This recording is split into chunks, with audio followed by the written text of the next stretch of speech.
मोदी साहब आते तेरी बड़ी हुई दाढ़ी के सदके हजार होंगे, कुछ भूखे नंगे बेरोजगार होंगे, गूंजेगा फिजाओं में बर्बादी का मंजर दे के, तेरी जुबां पे फिर भी झूठ शानदार होंगे। क्या गल है अब की बार बाहर में जाए मोदी सरकार। हूँ अगर तुम इन्ना जय श्री राम बुलाई सकते हो तो भाई साहब छोड़ो ये पूरे राजनीति बेहियो मंदिर मेरे घर के बाहर भी है एक मंदिर उत्थे वैसे भी पुजारी चाहिए तो बेहियो खड़काओ घंटियां अस भी रोज सुन के भाई आरती उरती हुआ कभी। अस्सलाम वालेकुम आदाब, आप देख रहे हैं स्टेट ऑब्जर्वर, मैं हूं आशिया खान। जम्मू कश्मीर की बात करें तो अभी जिस तरह से सब राज्यों की निगाहें जम्मू कश्मीर पर टिकी हैं क्योंकि जम्मू कश्मीर में 28 नवंबर से फेज़ 1 डीडीसी इलेक्शन का शुरू होने वाला। अगर हम बात करें जम्मू कश्मीर की, एडमिनिस्ट्रेशन ने लुभाने के लिए जम्मू कश्मीर के जो लोग हैं उनको बड़े बड़े इलेक्शंस किए। जिस तरह से हम पंचायत इलेक्शंस की बात करें, बीडीसी इलेक्शंस की बात करें, अब डीडीसी इलेक्शन, क्या जो इन दोनों इलेक्शंस में नहीं बदल पाया क्या वो डीडीसी इलेक्शंस में बदलेगा? इस तरह से हमने जो लीडर्स हैं उनसे भी बातचीत की और जो इनमें लड़ रहे हैं इलेक्शंस में जो पार्टिसिपेट कर रहे हैं हमने उन कैंडिडेट से भी बात की। तो अब हम एक सोशल एक्टिविस्ट हमारे साथ जुड़ते हैं, प्रताप सिंह जी से हम बात करेंगे डीडीसी इलेक्शंस के बारे में, हम जानेंगे इनकी क्या राय रखते हैं ये डीडीसी इलेक्शंस के बारे में। सबसे पहले सर आपका खैर मकदम। बड़ा बड़ा शुक्रिया तुंदा जी। डीडीसी तो है गल की, डीडीसी सब तो बड़ा फ्रॉड है। ये बीजेपी का एक और जुमला है, जियां 15 लाख रुपए का जुमला है, जियां काला धन वापस लिया जुमला है, जियां राफेल और जियां पीओके हिंदुस्तान का झंडा चाड़ने का जुमला है। ये वापस एक जुमला है जिसी लोग गुमराह करा करते क्योंकि बीजेपी वाले दे कपड़े जेडे में पूरी तरह उतरी रहे लोग के सामने। हूँ खाली वो लंगोटू पाइए फिर भाई साहब इं कम नहीं चलना। पहले बीडीसी फिर हूँ डीडीसी, ये बाद खबर है कोई ईडीसी भी आई आ, एफडीसी भी आई है क्योंकि जेडे पंच और सरपंच से ना उन्हें बैक टू विलेज 1 होया 2 होया 3 होया, बड़े चंगे चाह पकौड़े सारे खाधे, लेकिन उन्हें अपने कुछ डिमांडा दसियां। जिसले उन्हें महसूस किया कि बैक टू विलेज 1 2 3 बिच तुम देखो बड़े सारे पंचायत हैं वह बायकाट कर रहा, लेकिन इस सरकार की कोई शर्म नहीं आई। ये फिर बेशर्मी अंगल एक और चुनावी जुमला लेइए सामने। बेसिकली ये जमीन उपर आई है, अपनी जमीन तराशने की कोशिश करा करते। सब तो बड़ा फ्रॉड सानू वो उस वेले लगा जिस वेले तो सरकार में भारतीय जनता पार्टी पीडीपी कन्नै बैठी, इन्हें रोशनी का कोई चेता नहीं आया।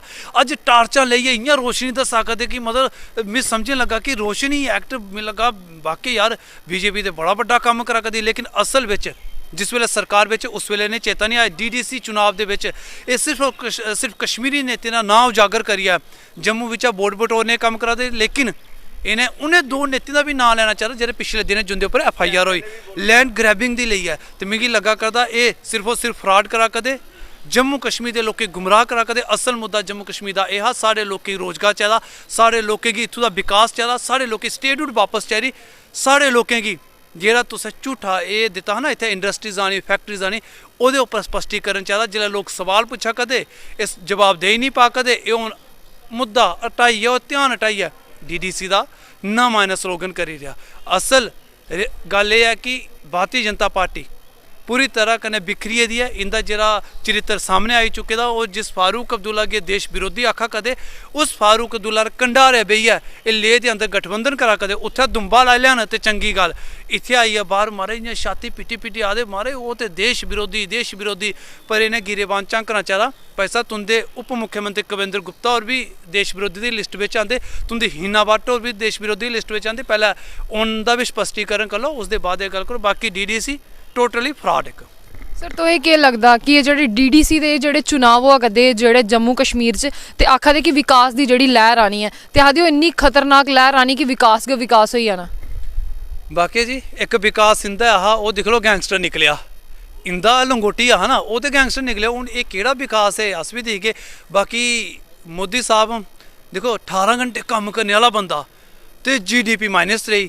मोदी है तो मुमकिन है ना, एड्डी वड्डी उपलब्धि और क्या चाहिए थोनू। राफेल ली आंदा, रुट्टी नहीं लोकें खानी, राफेल में झूटे लैने नज़ारा। इतों अस भी जागे जीवल उतर गए, उतों दमाने उतर गए। की करना विकास? ये कोला बड़ा विकास क्या चाहिए? आर्टिफिशियल लेक ही बना कर दे सारे तवी पर। मैं हूँ भी जिसले निकलिया तू एड्डी एड्डी मच्छियां छाला मारा करदियां उपर लिखोए दा बीजेपी भारतीय जनता पार्टी। एक निकली वो युवा मोर्चा, दूई निकली ये मारे OBC मोर्चा बीजेपी का, त्री मछली निकली ये SC मोर्चा। देखो जातिवाद में भी इन्हें बंडे का तो उहे मच्छियां उत्थे छाला मारा करदियां। सानू इ'यां लगा मैं देखो बाकी यार विकास तो भारतीय जनता पार्टी ने किया। हाँ 370-35 ये रोका करदा है इंदा विकास, लेकिन अज उस 370-35 वाला जो रस्सा ना वो कन्नै ने जम्मू कश्मीर की जनता की फाल आइए रखी रहा। तां मोदी साहब आते तेरी बड़ी हुई दाढ़ी के सदके हजार होंगे, कुछ भूखे नंगे बेरोजगार होंगे, गूंजेगा फिजाओं में बर्बादी का मंजर दे के, तेरी जुबां पे फिर भी झूठ शानदार होंगे। इंदी जुबां पर झूठ है और बड़ा शानदार झूठ बोलते। ये PhD कीती दी है, चाहे दिल्ली आले होन ते चाहे जम्मू आले। ताइयों ते इक आखदा मारे साढ़ा मुख्यमंत्री बनगा असें ढोल तोड़ी ओड़ना, कदी आखदे मारे असें जय श्री राम बुलाई ओड़ना, हून आखदे असें DDC चुनाव कराई पड़ा, कितना बड़ा विकास लियाई ओड़ना। सर मैं ये जानना चाहगी तुहाडे कोला, ये जियां आखा दे कि ये DDC चुनाव होने वाले उस अगर देखो अनुराग ठाकुर भी प्रचार करा दे अलग अलग जगहों पर जाइए, तो इयां अगर जम्मू कश्मीर का कोई और मुद्दा है वो पीर पंचाल तक भी नहीं पुज्जे।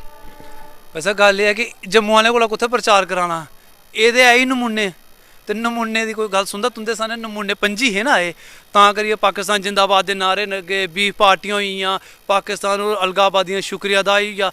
ते दिल्ली वाले भी पता कि साढ़े नमूने कम्म नहीं रहे, इन्हें तिलें में तेल ही नहीं है, जिन्ना मर्जी पीसी लाओ उंदे विच निकलदा कक्ख नहीं है। तो हुण केह् करना, पैह्ले अविनाश राय खन्ना होर हे, खन्ना होर शायद गोडे दुखी होने जां मिगी लगा कोई ज़्यादा पकवान खाई ले होने, तो कुदै होई होना ढिड्ड ढुड्ड खराब तो नहीं आए। हूँ अनुराग ठाकुर इन्हें आखेआ कि युवा है, उ'नें भेजी टकाया। गल एह् है कि जम्मू कश्मीर बिच असल बिच जिसी भी बाहरा भेजदे उसी आखदे कि एह् नमां जुमला है, चोला तू है, इसी खाली फंड उत्थें जम्मू कश्मीर के लोकें बेवकूफ बनाना, जियां बनाई लो।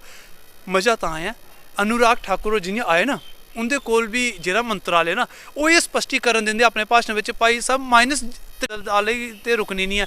गल एह् कि एह् ओह् स्पष्टीकरण देने दे बजाय इत्थै सिर्फ और सिर्फ लोकें कोला वोट मंगने का कम्म करा करदे। लेकिन असल बिच भारतीय जनता पार्टी जेह्ड़ी है ये वोट लेइयै ना सारा सौदा करी ओड़दे। 2008 का चुनाव हा, इन्हें बोल लैता, सारा सौदा करी दिया। और सब तो वड्डी गल है खरीद खरोक्त करने वाली पार्टी है, ये पूंजीपतियों की पार्टी है। तां करियै अंडानी अंबानी रखे दे, 24 भगोड़े गुजरात दे, जिंदे बिच्चा 23 है ही खाली गुजरात दे, 24 टोटल उंदे चा 23 गुजरात दे। इ'यां है जम्मू कश्मीर के अंदर तुस दिक्ख लो, इंदे एक नेता है जेह्ड़े बड़े बड्डे ओह्दे उप्पर है, इ'यां आर्मी जिंदाबाद जिंदाबाद कपड़े भी पाइयै मारे आखदे आर्मी सारे मारे सपूत ये वो किन्ना किश बोलदे, उससे आर्मी उप्पर सवाल भी पुट्टी ओड़े। इन्हें रोशनी act they beach Kashmiri leadership का नाम दस्सेआ, लेकिन अपने जेह्ड़े लोकें दी जगह घेरा दे ओह्दा केह् हा, ओह्दा कक्ख क्रॉस वोटिंग इन्हें कीती, इन्हें MLA एक्सपेल कीते, बाहर भी कड्ढी रेह्, अज्ज उ'नें तुसें मैंडेट देइयै रक्खी रेहा।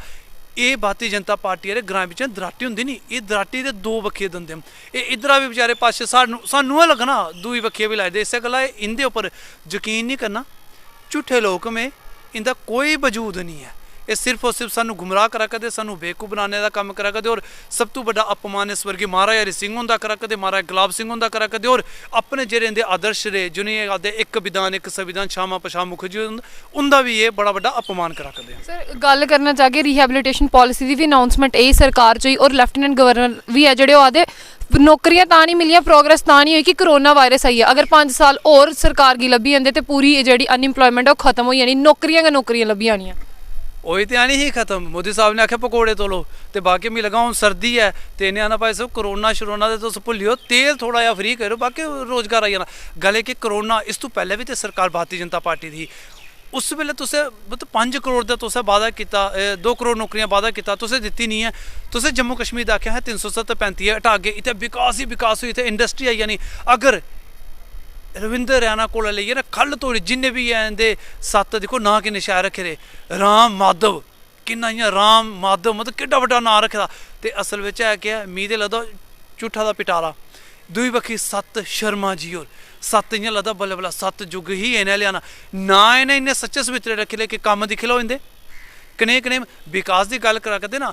तुसें 370-35 तोड़िया, तुसें स्टेट का दर्जा तोड़िया। अगर इन्हें कन्न पकड़िया ना, मैं आखा इन्हें पूरे बड़ी ब्राह्मणा को लेइयै उधमपुर और घाटी धोड़ी इन्हें घुमाया जाए ना, दस्सो किन्नी फैक्ट्रियां जेह्ड़ियां 370 दे पैह्ले तो जेह्ड़ियां हियां इत्थूं दी हां ते जां बाद दी हां, पैह्ले भी तो बाहर आह्ले लोकें इत्थै इंडस्ट्री लाई दी ही। अज्ज तुसें किन्नियां लाई दियां? इक भी फैक्ट्री नहीं लाई है, इक भी नहीं। तुसें जम्मू कश्मीर के अंदर जिन्ने भी कटरे के अंदर होटल हे ऑलरेडी बाद दे लोग लीज उप्पर चला करदे, तुसें किन्ने होटल ओह्दे बाद तैयार करी रेह्। गल एह् है कि 370-35 दा इन्हें जेह्ड़ा मुखोटा पाए दा हा ना, अज्ज ओह् भी उतरी गेआ। लोकें लग्गी गेआ पता कि कक्ख नहीं हा, ओह् फोकी बंब हा जेह्ड़ा फलूस फुट्टी गेदा। ते जेह्ड़ी विकास की गल भारतीय जनता पार्टी करदी, एह् विकास इन्हें कीता। तुस दिक्खो उंदा दफ्तर जेह्ड़ा इ'यां 5 स्टार होटल आंगर बनिया पूरे देश के अंदर। जेह्ड़ी इंदी RSS ही ना, राष्ट्रीय स्वयं सेवक संघ, इंदे 52 संगठन ने जिंदे बिच भारतीय जनता पार्टी भी एक बिंग हा। 70 बरे लग्गी गे ने, सरकार नहीं बनाई पाई। अज्ज इन्हें सरकार बनाई, देखो उस 70 बरें दी हून जाइयै सरकार बनी। हर देश के राज्य के अंदर और हर जिले के अंदर इनके दफ्तर देखो भाई साहब इस पैसे का भी कोई थोड़ा जिहा लेखा जोखा कड्ढना चाहिए ना, ये भी कोई लैजर कड्ढी मारो ना। गल ये है कि ये लोग जनता गी लुट्टन तो ये हमारे देश के विकास लिए कम चला करदा। बाकी करोना के नाम पर ठीक है हूँ आखदे ना करोना के नाम पर किन्ना लोकें पैसा दिता लेकिन वह तुस हिसाब नहीं ले सकते। अगर तुस ओहदा हिसाब लैंदे हो तो थोनू अंदर दे दिता जाता, मतलब वह भी तो हिसाब दिओ ना जिहड़ा इन्ना पैसा लोकें दिता पाई पाई करिए लोकें दे। हाँ करोना बिच इन्हें एक कम्म बड़ा चंगा कीता, जित्थे खंड थोंदी कोपना उत्थे चने देना शुरू करे, जित्थे सानू आटा मिलता हा ओहदी भी रेट भी बधाई ओड़िया और क्वांटिटी भी घटाई ओड़ी। तो मिगी समझ नहीं लगदा ये एक केला दिंदे है ना जिस वेले मैं फोटो भी दिक्खे बड़ा हैरान होंदा 50 बंदे दे एक केला दे आखदे। और मैं सोचा भाई ओह केड़ा केला बस का तां भैन जी हुण अस इ'यै गल्ल ने अब की बार बाहर में जाए मोदी सरकार हूँ नहीं चाहिए पैसा बड़ा होई एक मैं ये पुछना चाहगी जेह्ड़ा फॉरेस्ट एक्ट 2006 हूँ ही लागू किया इन्होंने अजें भी वो लागू नहीं किया ਉਹਦੀ इंप्लीमेंटेशन की मतलब गल हुई है तो ये क्या आखना चाहगे कि ये भी स्टंट है एक डीडीसी इलेक्शन तो पहले महाराज खेलते हैं खाली स्टंट मोर खेलते गेम इंदे कोल है क्या स्टंट दे बिना मैं दस्सो ना। कदी ये राम मंदिर देखो राम मंदिर का इन्हें किन्ना पिटारा पिटिया राम मंदिर मारे तइयां बनाना सुप्रीम कोर्ट ने हाँ फैसला सुप्रीम कोर्ट ने है लेकिन वो आखा दे अहे गै लड़ाई लड़ी है मोदी साहब ने भट्ठा दे लाया था इट्टां उत्थुं तैयार होई जानियां है नी। ऐसी देखो ये खाली बेवकूफ बनाने वाली गल है। फैसला आया सुप्रीम कोर्ट का चलो इन्हें क्रेडिट दे दो ठीक है जी इन्हें बनाया इन्हें जम्मू कश्मीर बिच केह् बनाया गल अस जम्मू कश्मीर दी करगे ना इत्थे केह् बनाया मिगी दस्सो। तुस आखदे हे कि जिस वेले मोदी सरकार जेड़ा मारे अक्ख चुकगा असें अक्ख कड्ढी ओड़नी सब तो ज़्यादा सीज फायर वायलेशन मोदी सरकार दे अंदर हुई। इन्हें आख्या कि भाई आतंकवाद जेड़ा है रविंदर रैना होर आखदे कि उंदे लेई इक्कै इलाज है बुलेट। इंदे नेता आखदे कि उंदे लेई इक पॉलिसी तैयार होनी चाहिए। ये स्टंट नहीं तो केह् है हूँ नवां स्टंट खेलिया मारे असें इंदे कोला जय श्री राम बुलाई ओड़ना मिगी समझ नहीं लगदा भाई साहब जय श्री राम बोल तुंदे बुलाने कन्नै क्यों ना। अगर तुस इन्ना जय श्री राम बुलाई सकदे हो तो भाई साहब छोड़ो ये पूरे राजनीति बेहियो मंदिर मेरे घरा दे बाहर भी है एक मंदिर उत्थे वैसे भी पुजारी चाहिदा तो बेहियो खड़काओ घंटी अस भी रोज़ सुन के भाई आरती उरती होआ कदी। अगर इन्हें इन्ना जय श्री राम कन्नै प्रेम है मारे मैं भी तो हिंदू हाँ तो जय श्री राम कन्नै प्रेम है तो ये कुदै मंदिर मुंदर बिच बौह्न मंदिर मठ चलान तो ये जेह्ड़े स्टंट खेलने वाला कम्म है ना इसी छड्डन। हून जियां कश्मीर दे अंदर इन्हें पिछे जी इयै आखदे रहे ना असें POK बिच झंडा लाना तो स्टंट नहीं तो केह् हा। मोदी साहब लगे आखन मारे असें चाइना गी खदेड़ी ओड़ेआ इंदे रक्षा मंत्री साढ़े रक्षा मंत्री आखदे मारे ओह् साढ़ी जमीना दे अंदर आइए एह् आखदे आया कोई नहीं है। हूँ अस अगर सवाल खड़ा करचे ना तो अस देश विरोधी गनौन लगी पौने। गल एह् है कि इन्हें 4G नॉर्मल जे गल है तुसें 4G की गल की तुसें रिचार्ज 4G का करा के देआ दे तुस 2G तुसें बड़ी सारी जगह पर ना वाईफाई शुरू किया फ्री वाईफाई शुरू किया। ये स्टंट नहीं तो होर केह् है मिगी दस्सो। ये बीजेपी वाले लोग सिर्फ और सिर्फ स्टंट करा करदे इंदा असल बिच जेह्ड़ा चेहरा सामने आई चुके दा हूँ कुछ नहीं है। लोकें जेह्ड़ा एह् गंडासा करदे ना इ'नें फिरी जाना ते ऐसा नहीं होऐ। ये लोक मैं आखां भाई कुदै चुप करियै कोई अकल मौत करो जनता ने मतदान करना लेकिन गल एह् है कि पिछली बार अस गलती करनी है अपनी अकल दा दाने ने बेअकलें करियै इस बारी लगे करन। प्रताप जी जिन्ने भी तुसें दिखने वाले युवा तुसें उनेंगी केह् मैसेज देगे कि ये DDC इलेक्शन च कि'यां वोट करना और केह् ध्यान च रखिए करना और केह्दे झूठे वादें च नहीं आना। अस जिन्ने भी नौजवान उन्हें इक्कै गल्ल आके भाई साहब जिस वेल्लै तुंदी डुआठन लंघदे ना इन्हें कक्ख नहीं करना। एक नील होंदे जेह्ड़े मतलब डंडे कन्नै ना इ'यां शैल सुज्जे दे होंदे इन्हें ओह् नहीं सजाना इन्हें सजाना इंदे दमाकां अंदर जेह्ड़ा भोऽ भरोचे दा ना बीजेपी आह्लें ऐसे नील इंदे दमाकां अंदर पाओ कि ओह् भोऽ जेह्ड़ा इंदा फतूर बाहर निकले। और असल जेह्ड़ा साढ़ा मुद्दा है स्टेटहुड ओह् वापस आनी चाहिदी। सानू ओह् जम्मू कश्मीर चाहिदा भैन जी जिस वेल्लै कुसै मंदिर दे अंदर आरती होंदी ना ते नमाज पढ़ने आह्ला जिस वेल्लै तुस सिद्धा जेहा उदाहरण है साढ़े तवी ब्रिज उप्पर जित्थै मंदिर और मस्जिद बिल्कुल कन्नै जित्थै कन्नै नमाज भी पढ़ोंदी जिस वेल्लै मंदिर दी आरती होंदी ना घैंटी खनकदी ना नमाज पढ़ने आह्ला अपने कन्नै रूह नहीं दिंदा ओह् भी सुनदा। जिस वेल्लै नमाज पढ़ोंदी ना ते मंदिर आए दा जेह्ड़ा मत्था टेकने आह्ला ओह् भी रूह नहीं दिंदा ओह् भी उस नवाज दे शब्द सुनदा हा। सानू ओह् जम्मू कश्मीर चाहिदा जेह्ड़ा सैकुलर जम्मू कश्मीर है। सानू ओह् जम्मू कश्मीर चाहिदा जेह्ड़ा स्वर्गी गुलाब सिंह होने जोह्दी बुनियाद रखी। सानू ओह् जम्मू कश्मीर चाहिदा जोह्दे बिच सारा हक हकूक सारे जमीनां दे सारे रोजगार दे जेह्ड़े अधिकार हे ओह् सुरक्षित हे। ते अस बार बार इक्कै गल्ल आखने असें इक्को अलख जगानी है स्टेटहुड वापस लैनी है असें घर घर गल्ल पजानी है स्टेटहुड वापस लैनी है। और DDC दे चुनाव दे बिच नमें नौजवान में जेह्ड़े ओह् जेह्ड़े बड़ी चढ़ियै अग्गें आए दे उंदा सहयोग करो उंदा समर्थन करो। और भारतीय जनता पार्टी आह्ले ना खिद्दी ओड़ो ये जेह्ड़े जि'यां आखदे ना इ'यां इ'नें दो दो टकाइयै इ'नें बारे इ'नें पानी तोड़ी नहीं पुच्छू है सोडा ते दूर दी गल्ल एह् पानी पुच्छने लायक नहीं क्योंकि जम्मू कश्मीर दा पवित्र पानी इंदे गले दे खल्ल उतरिया ना ओह् पानी भी पछतांदा कि मैं कोह्दे गले दे खल्ल उतरिया एह् बेईमान लोक न मिगी लगदा सब तू गरदार लोक न इंदे गरदारे दी साढ़े जम्मू कश्मीर के अंदर कोई जगह नहीं है तां भारतीय जनता पार्टी नहीं है बेरोजगार जम्मू पार्टी है और बीजेपी का दूआ असल मतलब यह है कि बेचो जनता पार्टी ये बेरोजगार जमने का कम करती और जनता की बेचने का कम करती इस तू बड़ा इंदा कोई मसूबा नहीं है इन्हें लोगों की हूँ बात का रस्ता दसना चाहता क्योंकि ये बात धरने प्रदर्शन करते रहो ना क्योंकि ये पोगो और मिस्टर भीम की जगह ले चुके हैं बड़ी बड़ी मुबारक है भारतीय जनता पार्टी की इंदे जेह्ड़े नेता में जम्मू के मिस्टर भीम और पोगो का पूरा वो तो नहीं रेस दुनिया लेकिन उनका जेह्ड़ा इन्हें जगह लैती दी है ये उन्हें मुबारक देगे और इन्हें मैं आगा कि जल्दी है तुस डोनाल्ड डक आंदा ना ओह्दी भी जगह ले लो ये उनकी शुभकामनाएं है मेरी तरफा